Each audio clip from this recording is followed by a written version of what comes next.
coming to you live for the Pledge Drive here on Forward Radio. My name is Justin Mogg, your host for Sustainability Now here on your community radio station, WFMP LP Louisville, broadcasting from here in the historic Havern Building at 106.5 FM, and we live stream to the world at forwardradio.org.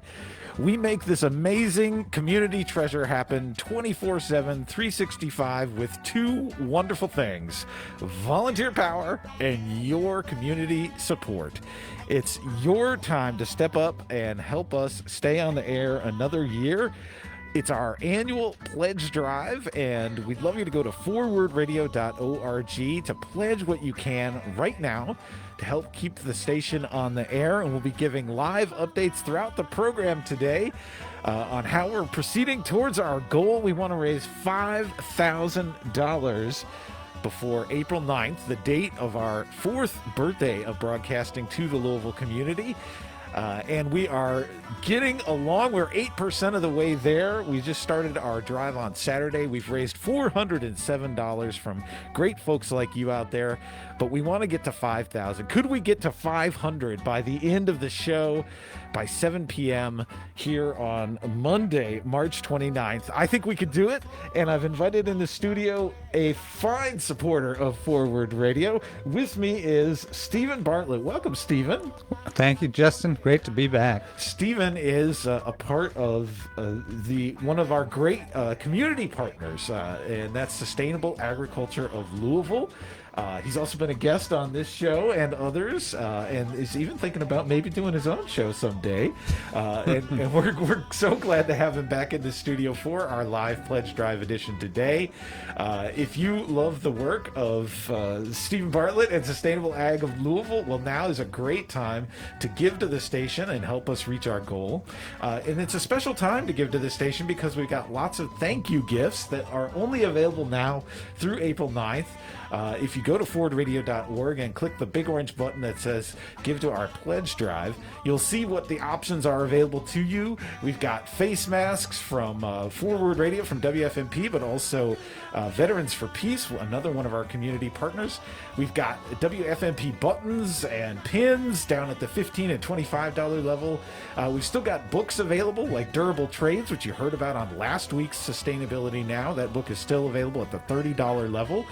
You've got WFMP t-shirts like I'm wearing, where if you're here on Facebook Live with us at Forward Radio's Facebook page, you can see me sporting one of our WFMP t-shirts, now available to everybody at the $30 level. We've got them in the short sleeve and long sleeve version. We also have WFMP hoodies available. We've got lots of great handmade items too: ceramic mugs, vases, dishcloths, and then a bunch of great items from Stitch, which I don't know if you know about, Stephen, but we got connected with these great folks who are doing work with refugee communities, teaching refugees how to sew. And all the profits from these items go to members of the Stitch Circle, and they are learning English and building community while they sew. It's a great project. You can learn about it if you go to forwardradio.org and click on one of those items. Microwave bowl pot holders. They got great purses and tote bags. You can pick up on all kinds of great items only through April 9th if you give to us now, and we'd love to thank you here on air. So go to forwardradio.org and click on the big orange button at the top to give to our pledge drive. We would love to have you be a part of this pledge drive, and we also have some actual content to talk about today here on the show. I'm so excited that Stephen's joined me again in studio to tell us about the work of SAL and some of the things that have been on his mind. We want to talk about land today because that is really something that affects all other things is access to land, and it's certainly been a part of Saul's mission to get people access to land in communal ways, right? Mm-hmm. Do you want to tell folks first about what is Sustainable Ag Louisville and what's the mission is? Well, SAL, which the acronym was kind of we picked the title of the organization so that it would make a nice word in Spanish, and it means salt in Spanish, which is kind of, in the old days, salts were considered like the minerals in the soil, the nutrients, the nourishment, and also SAL, salt of the earth. We are grassroots. We definitely get our hands dirty, and I know Justin's been one of the stalwart volunteers in our Milpa collective. Collective, yeah. So we grow a three sisters crop every year. In the recent years, out at Adam Barr and Ray Strobel's farm out in Breckenridge County, and we live quite a bit. We nourish ourselves with the corn and beans and squash that we harvest out of that crop, which is a very joyous ceremonial practice. We've had wonderful ceremonies with indigenous Mesoamerican rituals to bless the earth, to be grateful to the Creator for the harvest that we're going to get. And it's a way to learn a very ancient way of growing food that is very effective, very agronomically sophisticated. At the same time, it's very it roots us in kind of the traditions of this hemisphere. Because I mean, we're all able to benefit from, without, I think, co-opting, which is always something I'm worried about. The traditions of ancient peoples on this land, right? And to reconnect with those, I think, is really important in thinking about fitting in the landscape, right? And being responsible citizens on this piece of earth, right? Yeah, and I think to me, it's the empowerment of becoming a person of the land, or a peasant, as they say, is that you feel completely safe in the embrace of Mother Earth, because by using some traditional ways of growing things and by respecting and treating well our seeds, we have security. We have the security of being able to produce our own food and not have to buy it from thousands of miles away, or even go to the supermarket. You don't even have to go to the supermarket. You have it in your pantry. You have the sacks of corn lying around, and you have a corn grinder, and you can make your food. It's a very liberating thing, and you don't have to worry about the collapse of civilization. You're a few weeks, and as long as you have the good relations and you have access to land, you can survive. And this is a very empowering thing. I think it frees you up into thinking about how to be the best self here in community. And it also helps us be a more resilient people, and we've learned a lot about resilience in these times of COVID, right? And when you face a situation where suddenly, seemingly overnight, grocery store shelves are empty and restaurants are closed, you suddenly realize how important relationship to land is. And we've learned too, there's been a lot of talk in the media about the challenges of these really long supply chains, as we call them, right? Groups like SAL are trying to shrink those supply chains right down to your backyard and your neighborhood and your community, right? Well, a lot of it, Recently, I've been doing work in consultation with the Common Earth Gardens, and in that program, it's amazing. A little bit of accompaniment, a little bit of support for immigrants who have found themselves living here in Kentucky. Sometimes, recently, a guy from Burundi was telling me they don't apply to come to the United States. They are told by the UN Agency of Refugee Resettlement where they're going to go. Oh, wow. And like, where? let alone choosing Kentucky or Texas or Minnesota or whatever. They're just kind of told, you're going to Kentucky. So oh my gosh. They have no idea what they're getting into. But they can now make this their home truly make it their home by means of growing food for themselves and their family. And it's really an intense moment in the program, because we have many more such people who want access to land. There's a great demand for land, for access to land. And these people on small plots in community gardens, many of them are growing in community gardens, 30 by 30 feet, they're able to grow a tremendous amount of food for their families and their extended families. And this is this is really, I mean, it's very satisfying to me. Recently, we just on Saturday, just this past Saturday, I was able to introduce a very generous family out in Indiana to 14 Burundian families who are farmers who were recently displaced from land here in the city. Oh, wow. And they were really depressed, thinking that they wouldn't have any place to grow their food. And these are families with a lot of mouths to feed. When they were introducing themselves to the Indiana farmers, they were also telling how many children they have. And it was, I have 9, I have 10, I have 12, Yeah. I have 7. The guy, 7, only 7? And so they did a calculation. The 14 families are feeding about 140 people. Oh my gosh. Wow. So having access to just 2 acres of land, and which they know very well how to make very intensely productive, Right.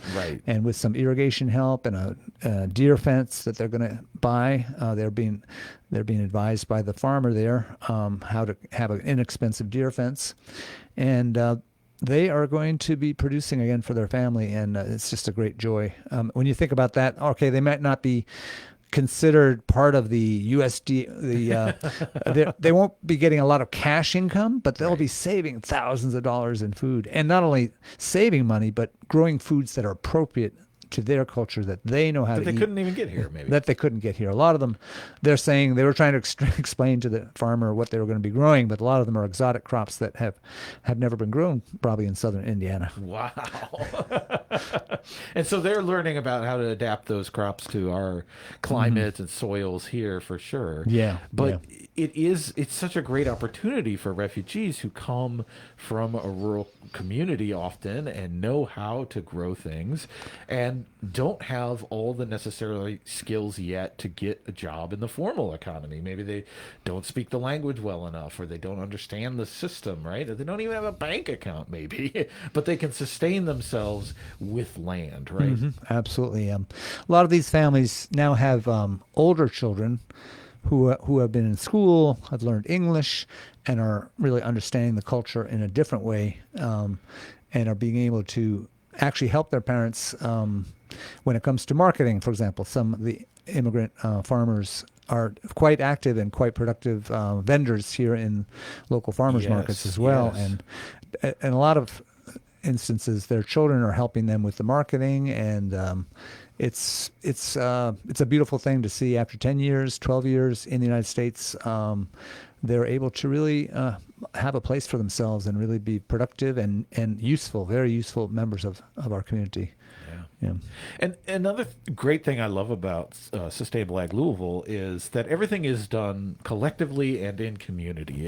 It's not really about setting up one individual with, a plot of land, although, that might happen occasionally, but it's really about growing in community and growing together, and then even forming relationships with the products of that growing. So do you want to talk a little bit about the great collaboration with La Casita Center?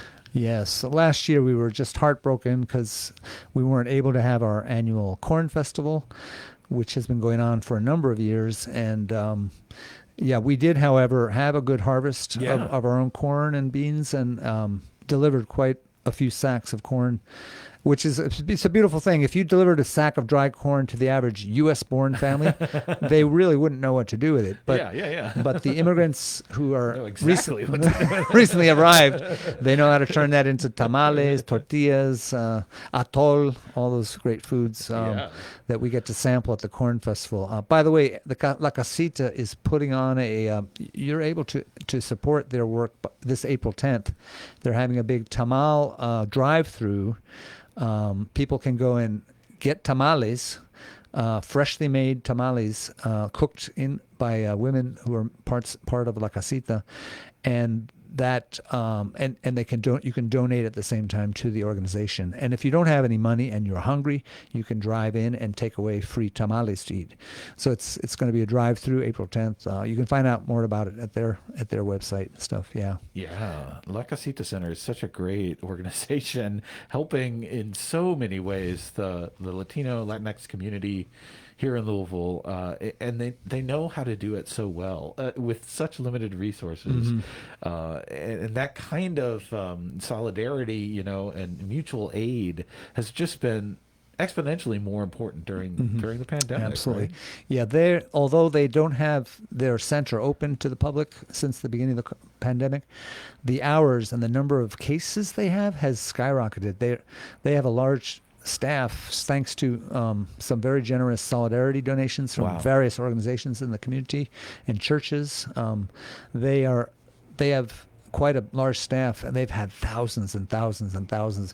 They've been hammered really hard by this pandemic, the community, the Latinx community, because a lot of them are frontline workers who are exposed, and then they live in smaller dwellings with larger numbers of people, and so the COVID has hammered their community very, very dramatically, and it's been really hard work for them to doing all those referrals for medical care, raising money for people who cannot pay their bills, cannot pay for their electricity, cannot pay their rent.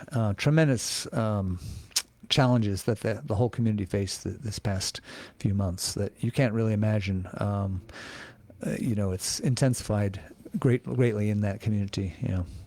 I'm speaking today here on Sustainability Now with one of our proud community partners, Stephen Bartlett from Sustainable Ag of Louisville. And we are live for the pledge drive here on Monday at 6:16 on a beautiful sunny day in Louisville.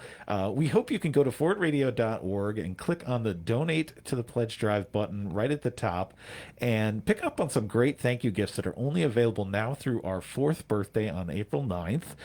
We've raised $407 so far, but man, we need to get to a goal of $5,000 by our birthday, and we know we can do it with your support, one pledge at a time. Give whatever you can. If you don't want a thank you gift at all, that's great. More money for us. You can just click on Back It and give whatever feels good.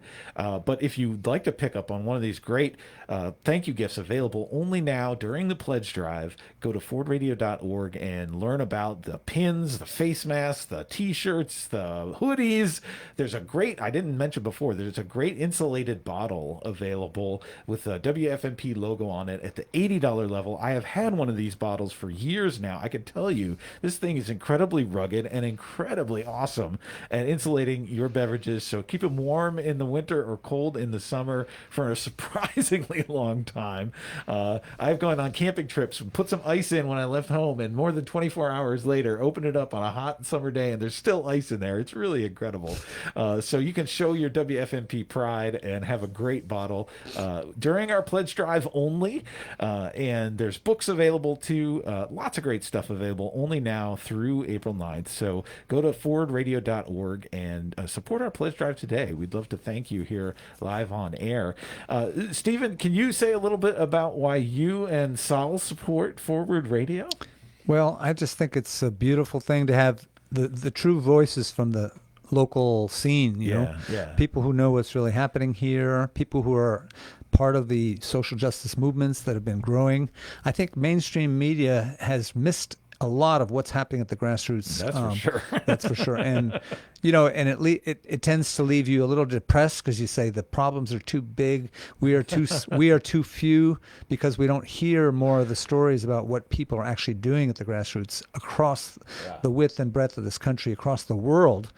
I mean, the thing that keeps me from getting paralyzed and feeling depressed about the situation of the world is that I'm in pretty frequent working relationships with people doing really amazing things. So, I think those are some of the voices that Forward Radio, focuses on and centers in their programming. It's very important to have that voice raised out in the media. Yeah, and I mean, you're not going to hear it anywhere else on your dial, or you're not going to find it on television, right? Like, this is the place. If you support these kinds of progressive voices and the access that community stations like ours give to people whose voices are sidelined otherwise, then now is the time to go to forwardradio.org and pledge whatever you can. We know a lot of people are hurting during COVID.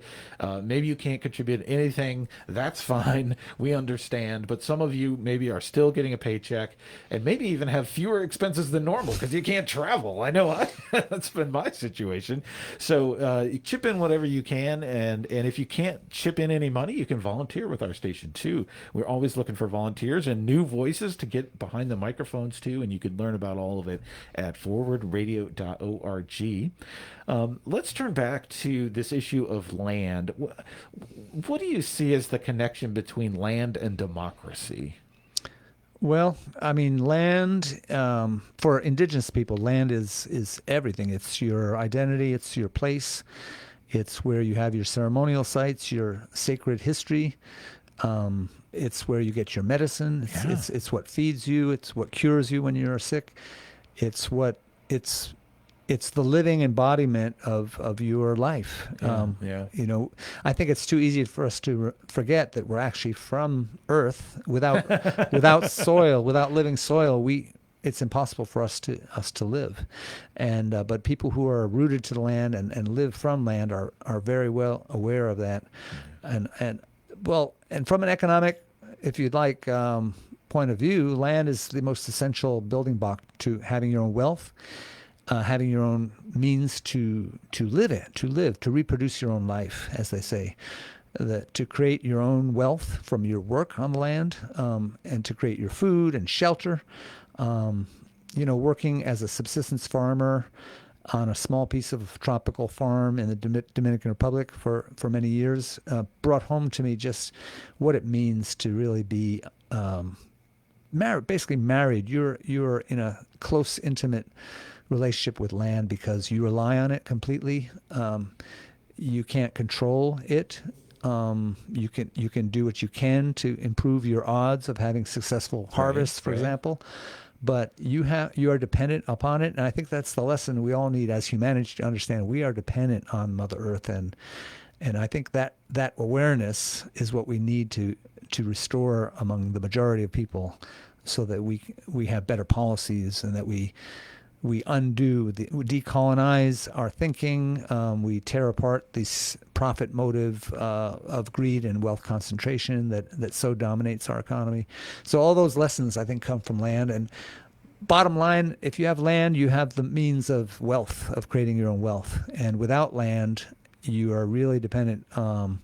You become an object of either a consumer, of wage laborer, maybe against your will, to become a wage laborer. You know, the shift from people owning their own land and having their own business farms to becoming a wage laborer, that's an abrupt breach of kind of the basic self-reliance and self-determination of peoples, we saw in the rural areas that the land tends to be colonized because outside forces are extracting wealth from the land that farmers are working. And that's why farmers have been going bankrupt here in the United States and across the world, because they're subject to an extractive economy that's mining the land, that's not paying them what the true value of what they're producing. And that's when you think about when the Europeans first came to the New World, that was the big thing that they changed. They said for the native people, land was not something to be, it wasn't a commodity. It was the basic thing of life itself. And the idea of owning land was absurd to them. Yeah. Well, and the other thing about land is certainly in pre-capitalist times when land was held in common, but even today, I think when you own a piece of land, I think connection to land puts you in community. There's just no way to not have neighbors. I mean, I guess you could have your own remote island in the middle of the Pacific or something, but basically everybody who has access to land has community in some sense and has to understand how to maintain good relationships with other people. And that's really a unifier, I think, in a lot of ways. Yeah, people of the land rely on each other because they know that you're really not in control of much of what happens, and therefore things happen, and therefore you need your neighbors. And so there's a strong reliance on on mutual help, mutual solidarity among neighbors is is a strong value among rural communities. So I think that's another good lesson. Here in the urban areas, I don't want to say that we're not good neighbors, but we don't have an economic reason in many cases for being in mutual aid. Though I think the Right. pandemic, though, I think has really shown that we really do. We really do need each other. Everyone needs everyone else. But it's easier to forget that when you're earning a living, earning a decent salary, you have your car, you come and go. It's the only place where you sleep. It's not really an economic place where you produce necessarily. Although now we're working at home, many of us. So, yeah, I mean, I think part of my idea of how to move forward is to create more intentional communities to build up our strength and our community wherever we live, and find economic means, which is why actually I bought a house because it was close to the community garden Nice. that I rely on for my own food. So I feel like there's an economic reason for being there. And then the neighbors, when I'm coming to and fro from the garden, I also share in the produce. And during the last years, during the pandemic, we couldn't have garden camps, so we intensified our gardening, basically planted all the walkways. Oh, wow. As well. And had such a surplus that I was actually opening up a farm stand on my front lawn. Nice. Just putting up a sign at the corner, and I was able to sell quite a bit of the produce that we couldn't consume ourselves, and neighbors, or give it away, because honestly, if you had come and you just needed food, we would give it away. So, but I think I see the future as being much more localized economy that way. Well, let's talk too about the connection between land and health, and I guess a great example of that is the Three Sisters plot, and how let's talk more about what those three sisters are. But they not only create a healthy sort of ecosystem on the land, but a healthy diet too, right? Mm-hmm. Well, when you think about what nowadays people's ideas about healthy diet, I mean, basically you just need whole, pure foods that are vigorous, that have the nutrition. And when you think about the Three Sisters, it's just three crops, but it's a staple food, corn, and if you grow your own heirloom corns, it's higher in a lot of nutrients than the kind of corn you might get otherwise that's grown with chemical fertilizer, et cetera. That's kind of hybrids that are high yielding, but they don't have as much protein and that kind of stuff. So you have your heirloom corn, you have the beans, which are a strong source of nitrogen and other proteins. And then you have the squash, which got all your beta carotene and good. It's a good complex carbohydrate, and then a lot of people don't realize that the squash means you have a lot of greens too, because in many traditions the leaves of the squash plants are also eaten, right? As well as the leaves of beans. A lot of cultures eat the leaves of beans as well. And so that's the basic. The Three Sisters they're kind of like the mother crops of course, a lot of people who grow Three Sisters will also grow herbs and vegetables and other things on the out mixed in with the Three Sisters. But the Three Sisters themselves, they help each other mutually. The corn is a structure for the beans to climb.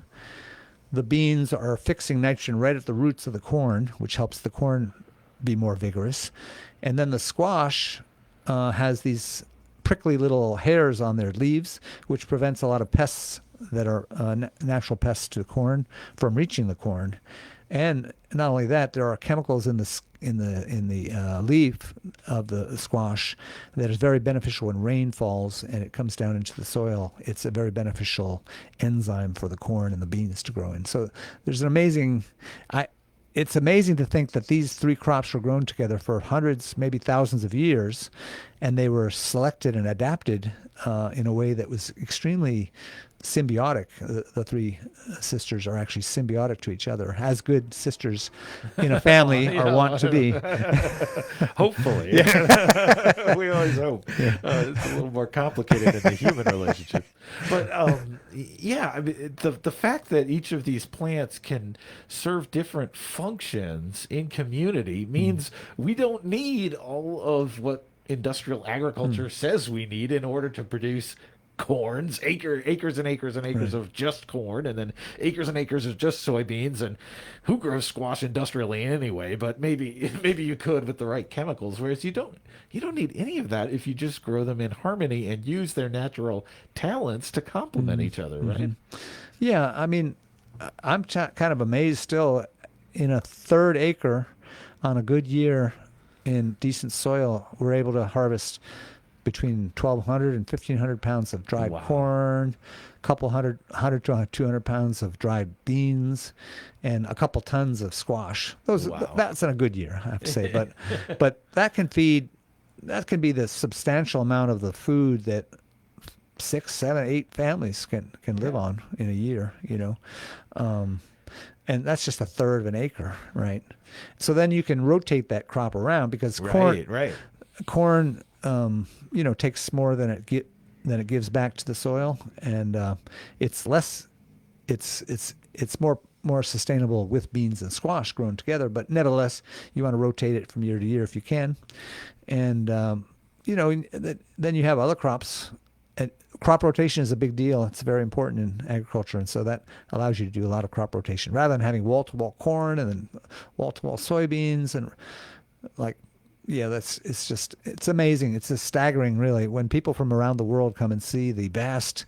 I mean, you drive for hours and all you see is corn, and they're like, "Who owns all that corn? Where are the houses?" Who's eating all Yeah, that corn? Oh, it's animals. yeah, ethanol and animals. Ethanol. And our cars and our animals is eating it all. Oh my Yeah. gosh. I'm speaking today here on Sustainability Now with Stephen Bartlett. He represents one of Forward Radio's proud community partners, the Sustainable Agriculture of Louisville. And he's part of the solution that keeps us on the air. We're so grateful to have Saul as a community partner for the station. And you could be one too, either as an individual donating now during our pledge drive, which runs through our birthday, our fourth birthday on April 9th, or perhaps you are part of a nonprofit organization or a local business and you'd like to help underwrite the station.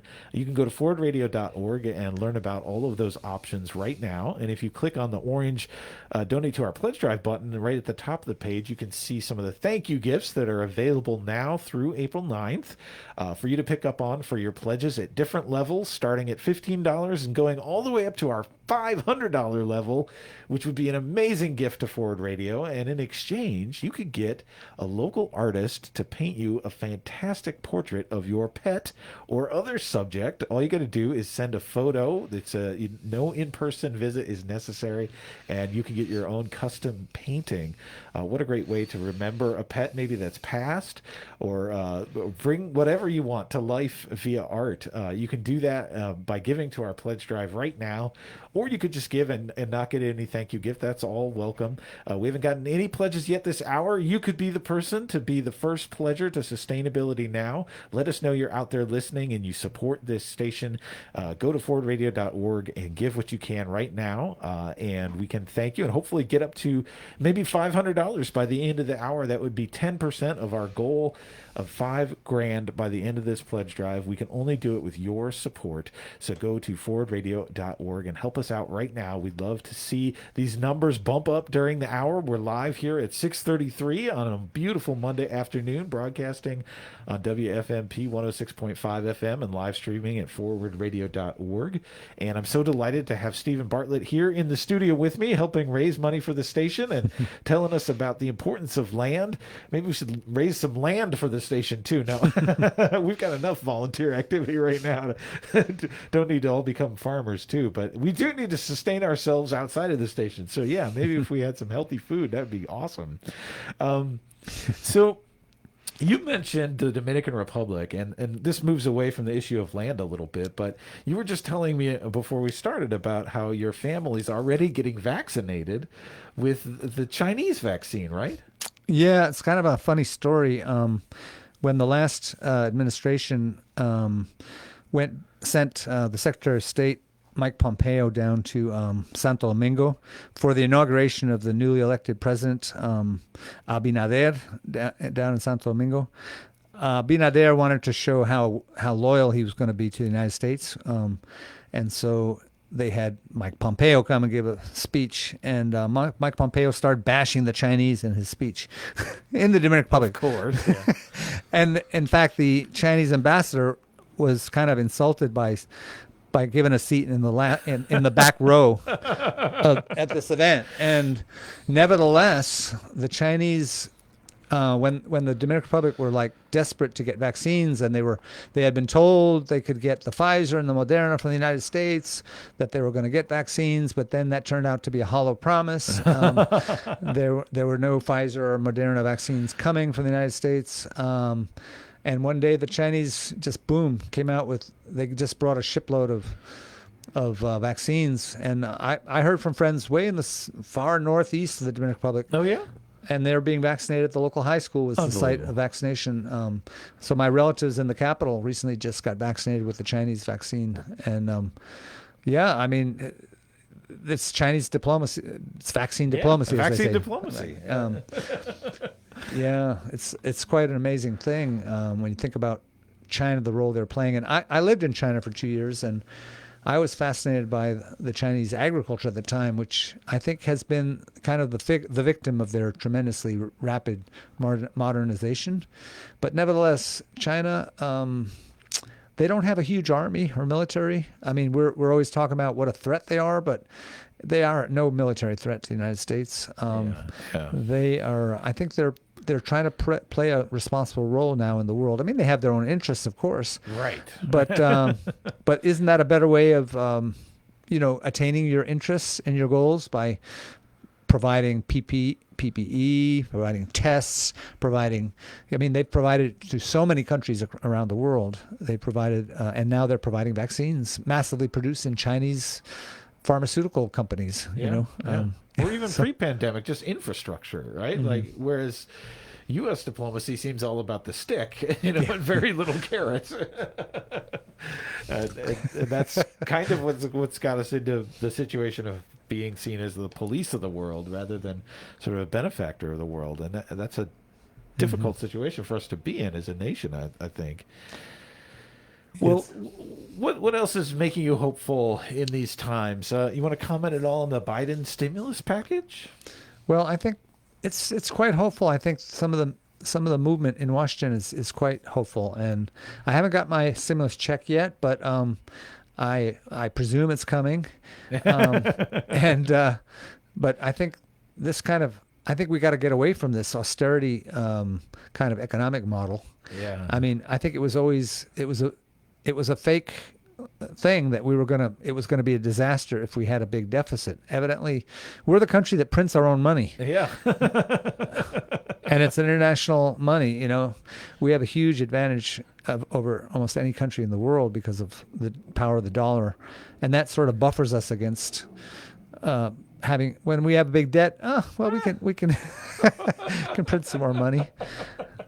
But yeah, I think that it's positive, and I think what I've heard that the infrastructure plan that he's also starting to talk about has a lot of the Green New Deal content to it. It's amazing how Bernie he got knocked out by that confluence of establishment Democrats all piling up on him during the primaries. Right. But he had a huge base, and he brought the vote. I mean, he and the Black Lives Matter movement and the mobilizations that took place. I think we have to not forget that's what the reason Biden is in office is because of Black Lives Matter, because of our revolution, whatever you want to call Bernie's campaign.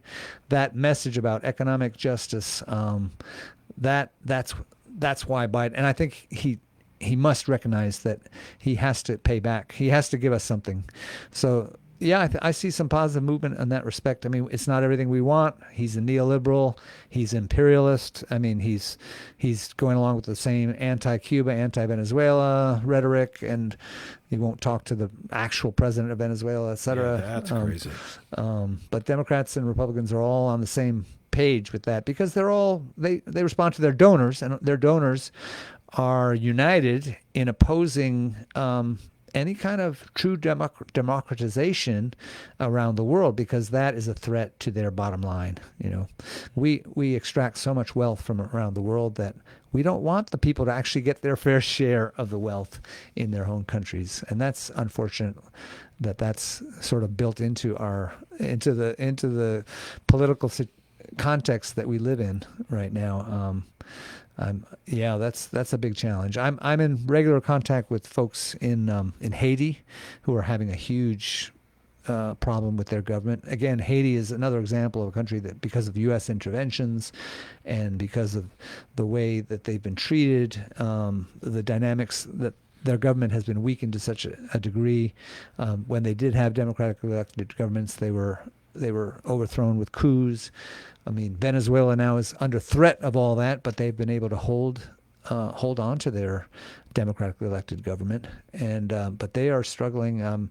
My contacts are there working with farmers to feed the people, because they are not able to import much anymore, and their oil revenue has been extremely limited because of the blockade. Their finances, all those things are weighed against them. They're in the camp with Iran, who are under terrible sanctions. Oh yeah, right. And so far, I think Biden's going to have to, like the Iranians say, like, we were the ones who pulled out of the agreement, so you can't impose conditions on us. You have to take the first step to restore that agreement. I mean, you've got to relieve Iran of the sanctions that are hurting the people so badly. So there are some things that we really need to push this administration on, but I think we need to also have their backs, and we need to make sure that they are able to move forward, to get rid of the filibuster. Oh yeah, and start to use that majority that we have in both the Senate and the House, start pushing through this legislation. We just got to do it. Got to take advantage of it when we can. That's really the only way that they're going to hold that majority in the next midterm elections. Yeah. Well, and on the domestic scene last week, Biden made one of the strongest statements a president has made in decades, right? In support of unions. Yes. When the workers began voting in Alabama about unionizing the workers of Amazon, and I know that the vote is just wrapping up today, I think, on that, and they're going to start counting ballots there. I mean, that's hopeful to me. That the Democrats don't even seem to be seen as supporters of workers anymore, which used to be sort of the fundamental base of the Democratic Party, but they have moved away from that a lot lately. Yeah. So this seems like a good direction for the Biden administration. At least he's talking about it. Well, yeah. Bernie's the one who went down there to visit the workers. So that's right. That's right. Along with Danny Glover and other people. But that's very hopeful. And I think it's another example of how the Black Lives Matter movement has many different forms. Takes many. In this case, mostly black workers are leading the way to unionizing one of the biggest corporations in America, Amazon, right? And that would be the first shop that would have a union in that Amazon kingdom or empire. It used to be known as a forest, and now it's a kingdom, the Amazon. Well, and it's all a part of the broader story of wealth concentration in America that it's been so problematic, and really one of the most fundamentally unsustainable things about our culture in the U.S. is this endless concentration of wealth, and that only happens if you're exploiting others and if you're exploiting land, right? Yeah, workers, the land. I think to my mind, the message that really is resonating now, and I think it's more and more people really understand this, is that this is not a sustainable situation. This concentration of wealth, where the 0.1% own as much wealth as the 90% of people in the that's just in the United States. Oh, if you look globally, it's insane. Yeah. I mean, that's not democratic in any way. That shows that reflects that the democracy has been hollowed out in a sense. Yeah. Oh, that's so true. Well, we're nearing the end of our time together, Stephen. Is there anything else we didn't touch on that you really wanted to share with our listeners before we go to our community calendar?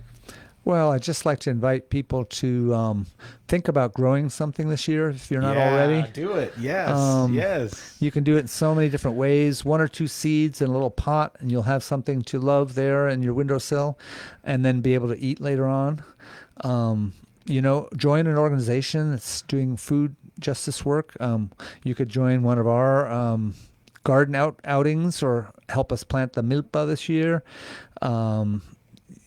Come on out to one of our gardening parties. Just let me know. You could call me at 502-415-1080 or go to our website, sallouisville.org. Sal with one SAL, Louisville.org, Louisville.org, and get in contact with us. I think it's in our blood. The sap is rising, not only in the trees, but also in us two-leggeds. And with people more and more vaccinated, people feeling a little more liberated, a little less fearful. I think this is going to be an awesome spring. I think we're going to have great crops. We're going to feel so healthy eating all those fresh greens and vegetables from our gardens. You just feel that vigor of Mother Earth, and watch the migrating birds coming. I don't know if you heard, there was a great story on Fresh Air about the migratory birds. They say at night, if you watch the moon, you can see the birds pass. There's so many birds migrating at night. You don't see them. We are totally unaware that birds are migrating by the millions overhead. But if you watch the face of the full moon, you can see them crossing the moon. Wow, that would be magical. Wow. All right, that's a great note to end on. But I know you brought your horn with you today. I don't know if you want to play us out with a little tune to bridge us over to our community calendar.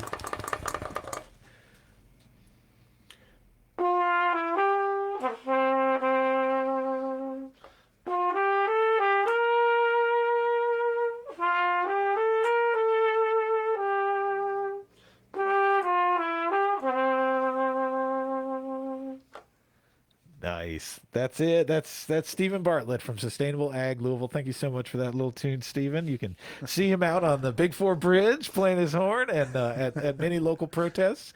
And we invite you all to stay tuned and support us here at Forward Radio. We're live on Sustainability Now, hoping you'll go to forwardradio.org and back us during the pledge drive and pick up on some great thank you gifts. We have a goal of $5,000 by our 4th birthday on April 9th, and only you can help us get there. So please, one contribution at a time, whatever you can afford, help sustain this great community treasure. And with that, we're going to go to a quick break and come back with your community action calendar for the week. So don't go anywhere. It's going to be good, my friends. Lots of ways to get involved in sustainability this week. So stay tuned.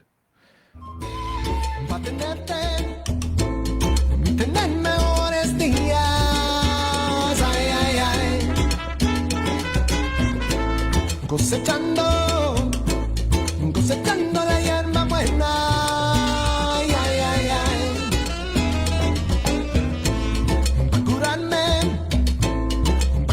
de las penas, ay, ay, ay. Vámonos, vamos juntos por la vida. Valemos un danzón, llamaré como si fuera la reina de mi corazón. Y de la marea sube, ven, bailemos un danzón. Llamaré como si fuera la reina de mi corazón.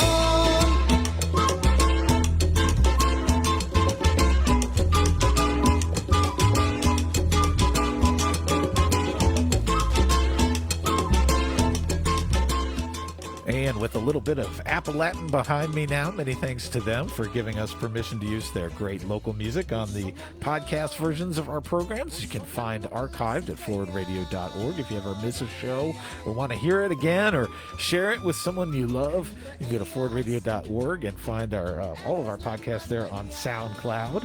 And so you can learn more about Appalachian at appalachian.com.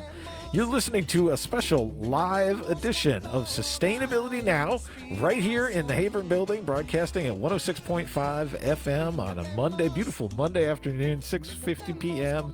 My name is Justin Mogg, and it's time for you to get your pencils sharpened and your calendars out and get ready to take action for sustainability this week. Coming up on Tuesday, March 30th at 3 p.m., the Louisville Sustainability Council is going to be hosting a green convene on commercial energy assessments and energy efficiency project financing. Who says your business or organization can't go green and save money?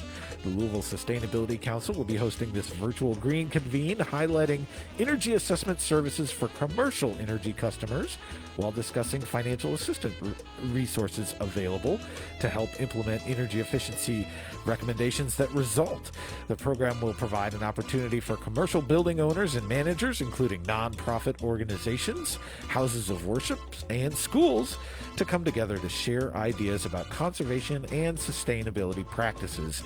It'll feature Kentucky Pollution Prevention Center and Louisville Climate Action Network with guest speakers from LG&E and Louisville's Energy Project Assessment District, or the EPAD program.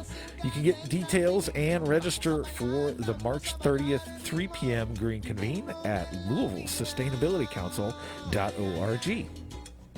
Now, coming up next weekend, April 3rd, it's going to be a Beargrass Creek community sweep. We're going to be cleaning up the Beargrass Creek from Butchertown to St. X from 9 a.m. to noon. Be meeting up at Logan Street and Breckenridge.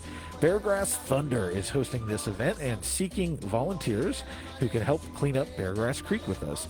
The creek is an important aspect of our community and an area we wish to maintain, as it is a home to many native species. We want to keep the area clean for our planet and animal friends and our community to enjoy. Find a link to sign up to volunteer at facebook.com/beargrassthunder. And that's Saturday the 3rd from 9 a.m. to noon. Now, coming up also on Saturday, a little bit later at 1 p.m., there's going to be out at Bernheim in Claremont, Kentucky, a Saturday wildflower walk, early spring wildflowers and weeds. A great way to learn about spring wildflowers is to follow their progress from bud to blossom over several weeks. Each stroll provides engaging stories on wildflower adaptation, ecology, folklore, and history.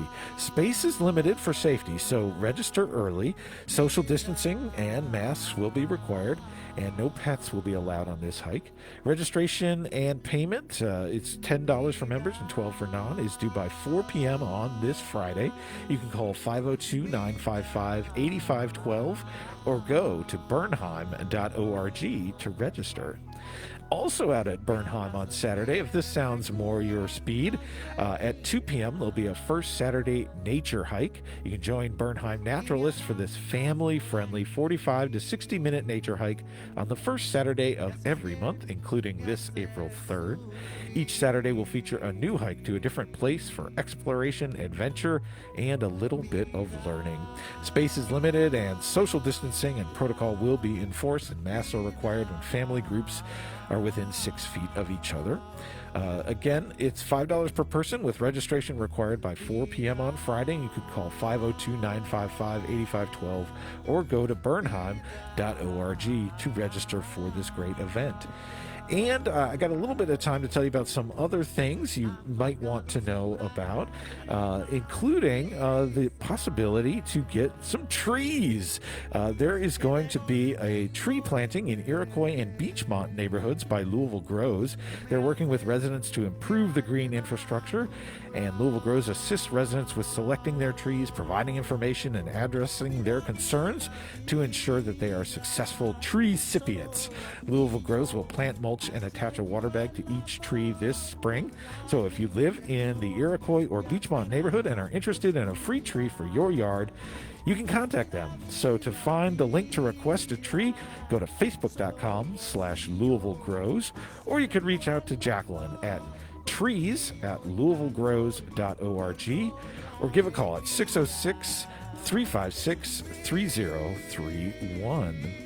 Also want to let you know that there is an online exhibit confronting racism in city planning and zoning. The Louisville Metro Office of Planning and Design Services, with support from Metro Council, Mayor Fisher, and the Planning Commission, is in the process of reviewing the Land Development Code as we talked about on this station before, to address and identify land use regulations and policies that have inequitable impacts on Louisville residents. This interactive exhibit begins with a basic introduction to zoning and land use regulations, and then dives deeper into the specific policies, people, and regulations that have shaped the city of Louisville. The goal of the Land Development Code reform is to have a series of ordinances passed amending the current development laws to promote inclusionary land use opportunities. You can explore the online exhibit through a great story map that is available with a slightly complicated URL, so get ready to write this down. It's arcg.is/JV4DS. arcg.is/JV4DS. You can probably find a link to it through LouisvilleMetro.gov as well. But that is a great online exhibit for you to check out about the Land Development Code and racism in city planning and zoning. And that about wraps up our community action calendar today. And we're getting towards the end of our show, and we would love to have your support during this pledge drive. If you can go to forwardradio.org right now and click on the orange button at the top, you'll see all of the thank you gifts available to you only now through the end of our drive, celebrating the 4th anniversary of broadcasting to our community. It was on April 9th, 2017 that we powered up the transmitter here in the Hayburn building and began broadcasting the voice of the people back to the people here in Louisville. And we soon added the live stream you may be listening to online at forwardradio.org, and the podcast available anywhere in the world. And now, what's really special about 2021 is that we are marking our independence as a new 501c3 nonprofit organization.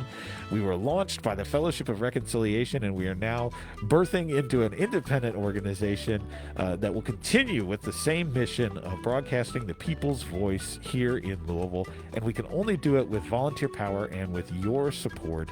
So go to forwardradio.org and give generously during our pledge drive. And again, as a reminder, you can pick up on several great gifts that are only available now during the pledge drive. Whether you want to support your WFMP pride to the world with a t-shirt or a face mask or a long sleeve tee, we've also got a great hoodie available to you at the $50 level to keep you warm all winter long. Or there's that insulated bottle I mentioned earlier, which is another great way to sport your WFMP pride. And then we have a bunch of handmade items from the Stitch Project helping refugees here in Louisville. And you can pick up on pot holders and totes and purses. They've got ultra suede pillows just in time for Derby with some great Derby themes available. You can pick your choice. Or the kitchen boa, which is a scarf you wear around your neck that has kitchen towels on each end. It's great for drying your hands or wiping things down while you're cooking or picking up hot pots. A great thing to have, handmade right here in Louisville. And we also have books available at different pledge levels depending on your interests, and including the book that we featured here on Sustainability Now last week, Durable Trades by Rory Groves. You can pick up a copy of that at the $30 level. Just go to forwardradio.org right now, click the orange button at the top, and see all of the options available to support the station right now during the pledge drive. We really appreciate everybody who's chipped in so far and got us to 8% of our goal. We've raised just over $400, and we would love for you to pledge during Sustainability Now right now. So go to forwardradio.org. I want to thank again Stephen Bartlett for coming in and tooting his horn for us and sharing some of what Sustainable Ag Louisville does here with us on Forward Radio. And I want to thank you all for tuning in, and I will be back in your ears again in 1 week's time. Till then, be well, my friends.